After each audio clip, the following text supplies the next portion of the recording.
Retrouver Francine Thomas et son invité. Le 107.7 à la foire du livre de Brive.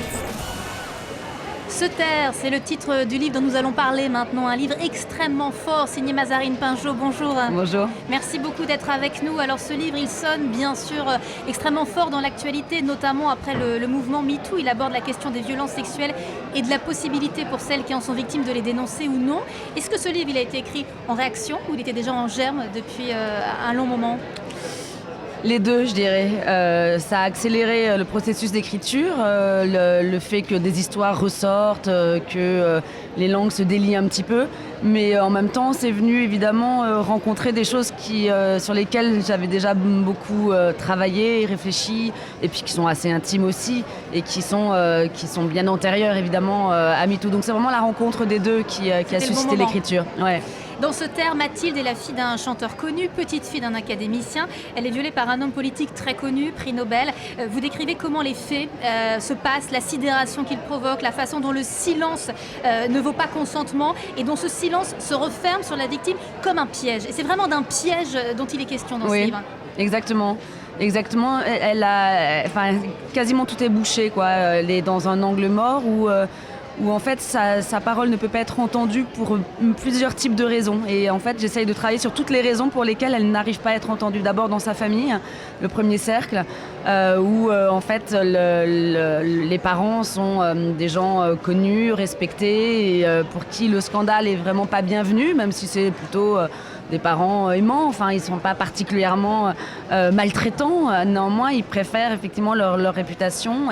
Et aussi, d'une certaine manière, ils pensent pouvoir protéger leur fille du scandale, de la presse, etc., en lui enjoignant de se taire. Et puis ensuite, au fur et à mesure, les différents cercles, le commissariat, les gens qui sont autour, et puis jusqu'aux médias, il y a une manière pour elle de ne pas être entendue, même lorsqu'elle parle, qui effectivement est quasiment sans issue.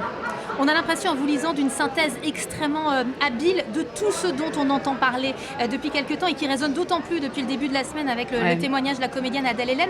Et Nel, elle dit que le silence est le meilleur moyen de maintenir l'oppression sur les victimes. Bien sûr, le silence, c'est une forme de complicité avec les bourreaux, malheureusement. C'est horrible à dire parce que si on se tait, c'est qu'on n'arrive pas à parler. C'est parce que c'est trop difficile, parce que c'est trop violent.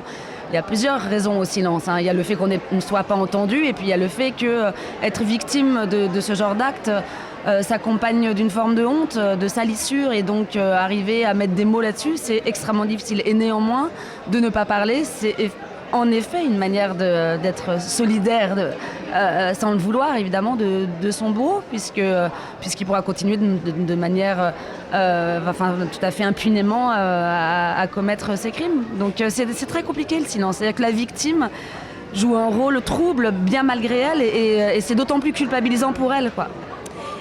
Il est question pas seulement de la société au sens large, mais aussi de la façon, vous l'avez dit, dont ça se passe dans le cercle familial, qui malheureusement n'est pas aussi protecteur qu'il devrait l'être. Ça, vous le montrez bien aussi.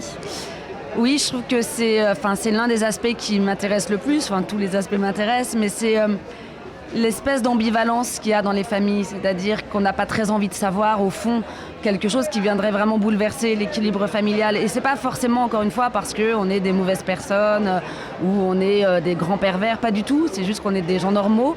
Et c'est compliqué d'accepter que cette violence a été faite, et fermer les yeux finalement parfois est plus simple, sauf qu'à partir du moment où on ferme les yeux, c'est toute une cascade de violence en réalité qui se met en place, mais de violence silencieuse justement. Vous étiez venu nous voir pour votre précédent roman, Mazarine Pinjot, Magda, dont vous disiez que c'était écrit étonnamment facilement, si mes souvenirs sont bons. Est-ce que pour celui-ci, le miracle s'est reproduit ?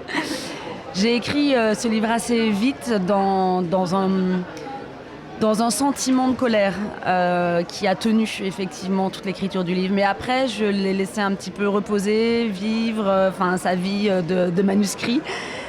Pour pouvoir le reprendre avec un œil un peu neuf, justement parce qu'il y avait eu de la colère pendant l'écriture, et pour essayer non pas de l'effacer parce que c'est un affect intéressant dans l'écriture, mais néanmoins il ne faut pas qu'il déborde non plus, et donc voilà, il a été écrit en 2 temps, je dirais. Mazarine Pinjot, vous êtes à Brive jusqu'à demain, je crois, avec ce roman Se taire, paru chez Julia et qui se lit en apnée. Merci beaucoup d'avoir été avec nous. Merci à vous.